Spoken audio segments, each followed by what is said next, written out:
Nikki, it was nice to Doing well. meet you on Monday out at the Commanders Media Happy Hour. It was very nice. Yeah, likewise. What'd you think Get to of? put a face with a voice. Yeah, same with you. What'd you think of DQ and AP? I think they're really down to earth dudes.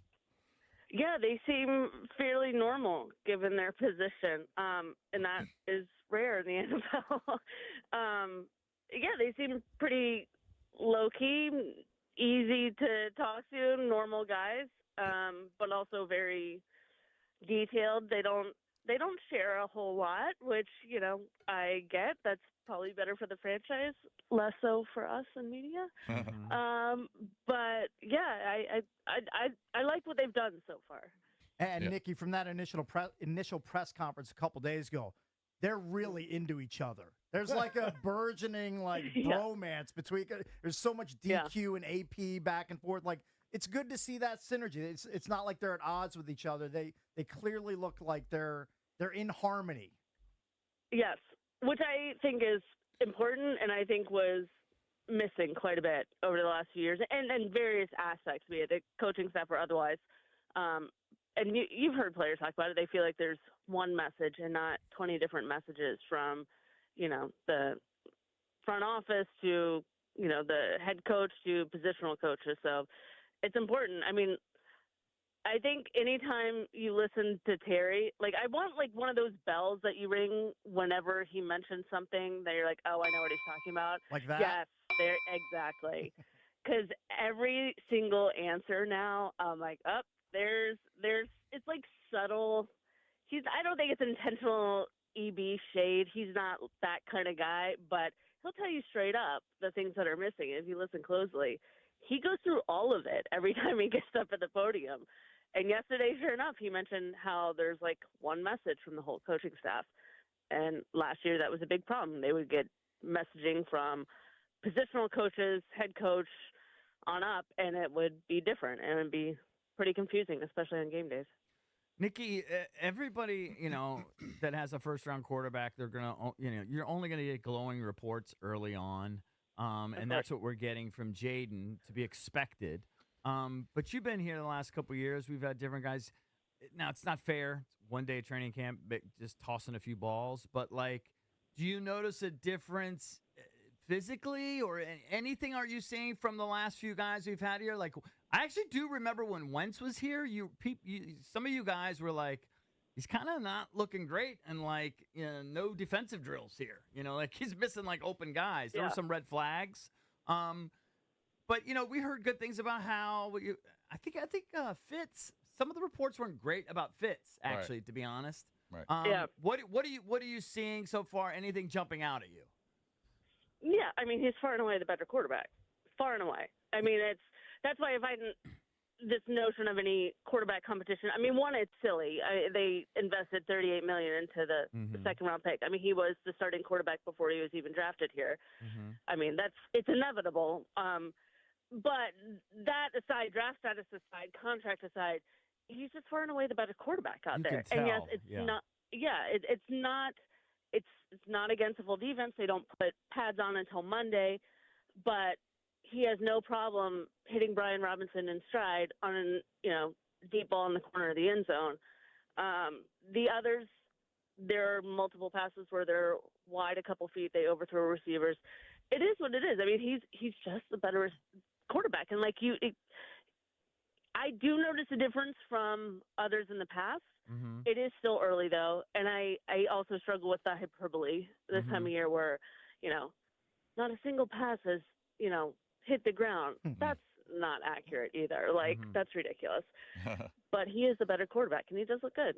So, Nikki, I'm watching that video right now that you referenced. It's on your Twitter of Jayden Daniels dropping the ball to Brian Robinson. I'm not going to get ahead of myself, like you said, because, look, there's no pass rush. There's nobody covering Brian Robinson, but kind of a bigger overarching thing is Brian Robinson going to be more involved in the passing game? Because a lot of people think, they went out and got Austin Eckler. He's going to handle almost all of the receiving chops out of the backfield.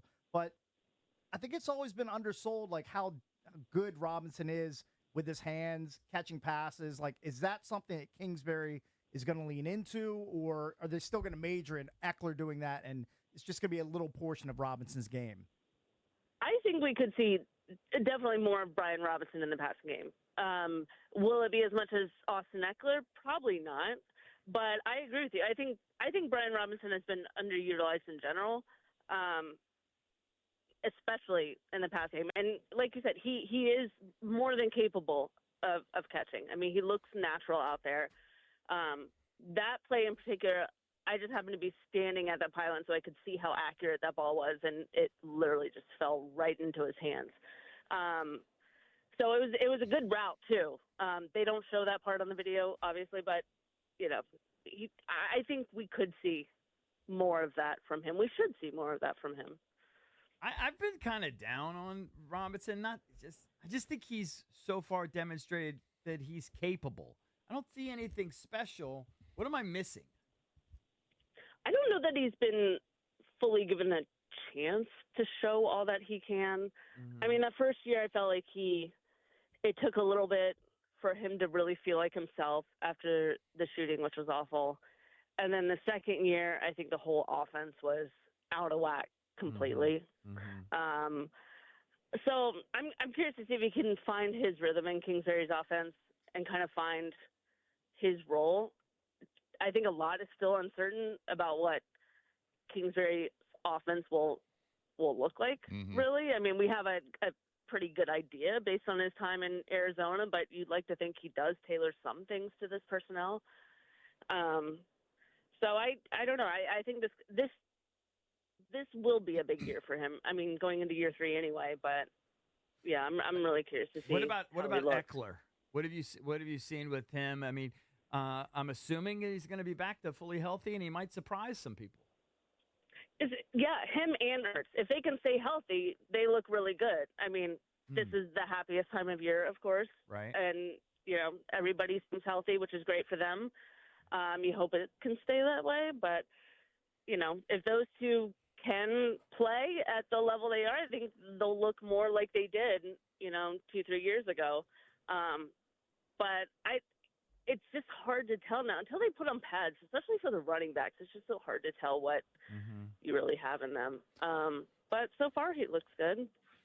So how long are they on the field? Let's just say today, how long are they on the field? And then I assume they just break for lunch, and then do they just go inside and in the classrooms?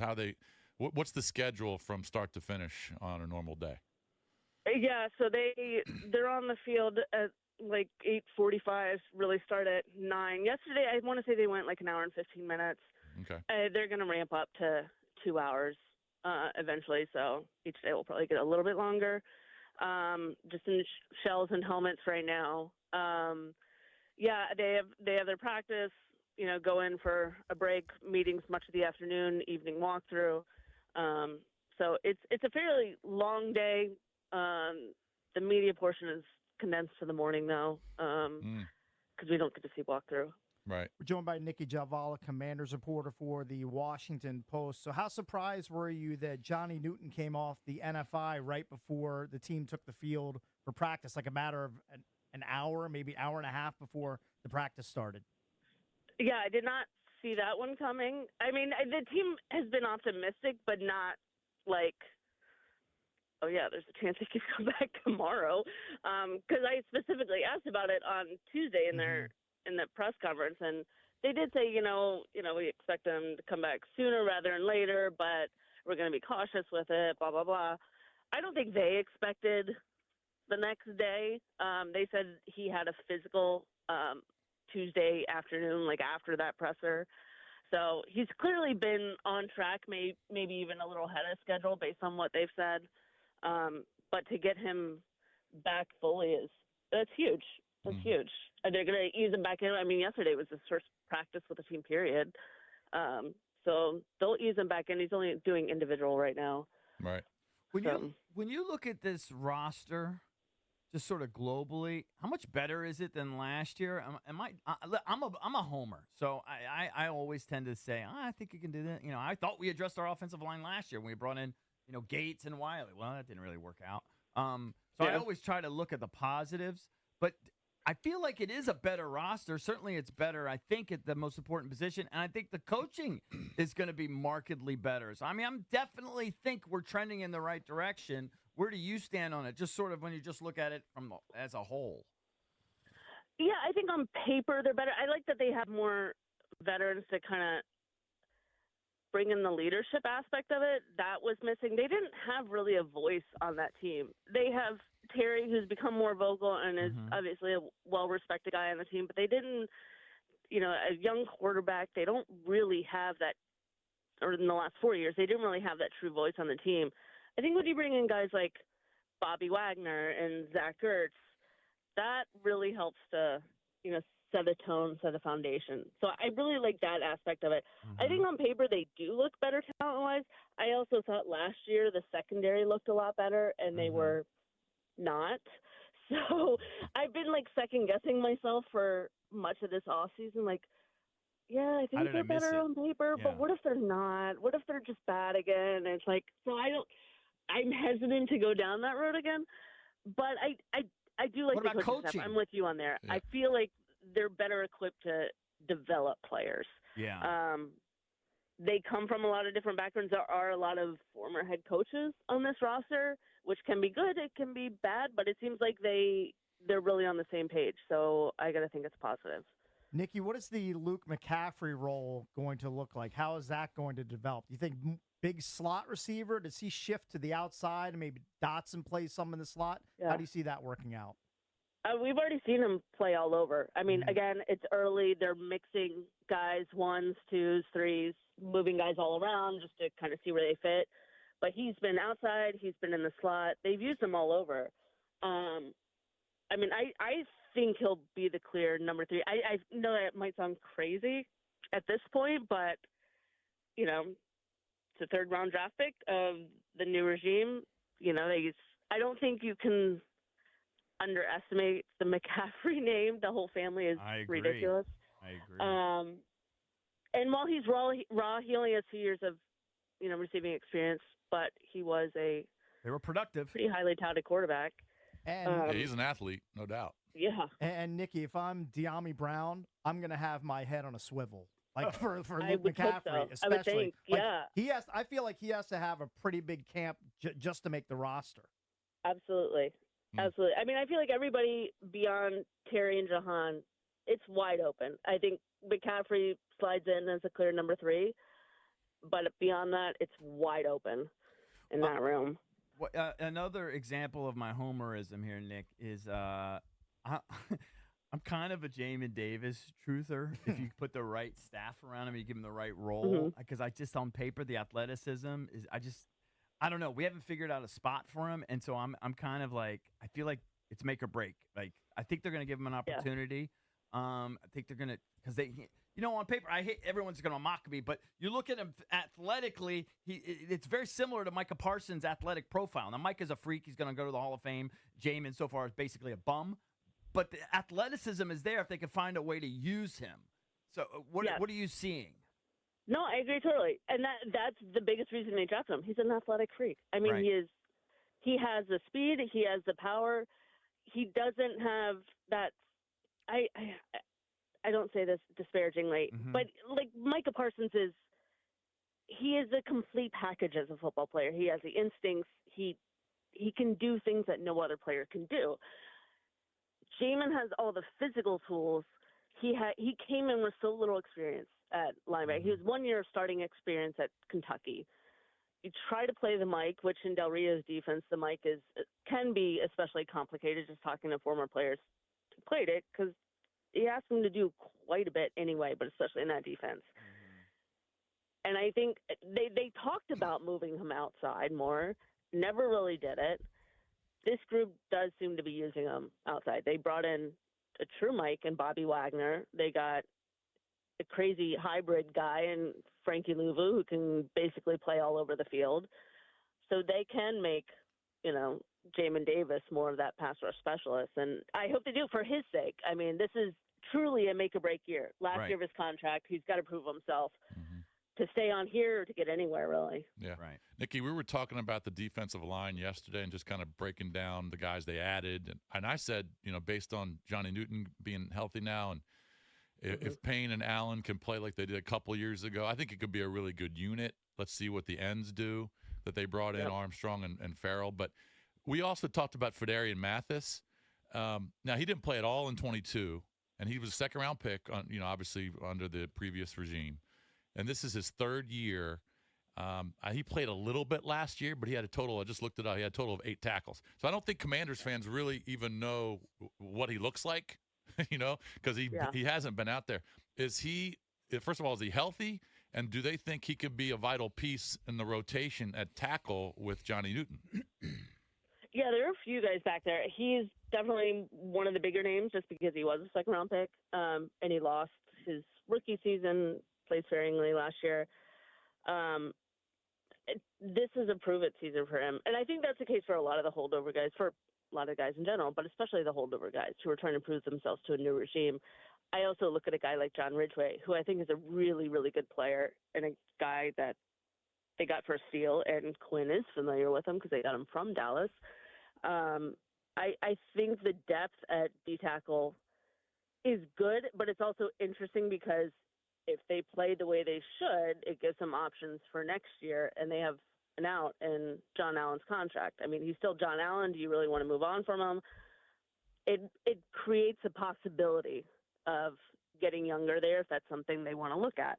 But they need to see something from Phil Mathis and really see something from John Ridgway. I know John Ridgway lost like 20 pounds coming into this camp, so I think he's taking it fairly seriously. So there's going to be some battles at that position. Yes. I feel like Ridgway's done more than Mathis, honestly. Yeah, I agree. Yeah. No, Ridgway's a good player. Like he's Mathis hasn't is he done a anything. 3-down starter? Maybe not, but he's trying to get on the field more on third down. Nikki, is the Washington Post putting up their staff at the swanky Lansdowne Resort like the Commanders are doing for their players and staff?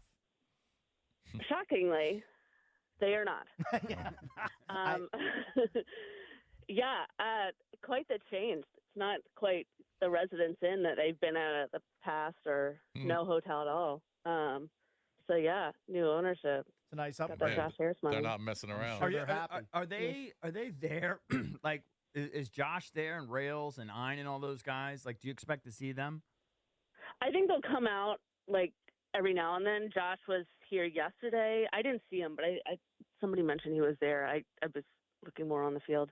I didn't see Rails here yesterday, but I would imagine they come out, whenever they can. Mark Ein, of course, has his City Open going on at the same time, so we might not see him much for the first week or so. But that's right. Yeah, they pop in every now and then. Okay. Nikki, thanks for the time. We appreciate it. Have fun out there today. Super busy this time of year. Guys. Thanks so much. Nicki Jhabvala, Commanders reporter for the Washington Post.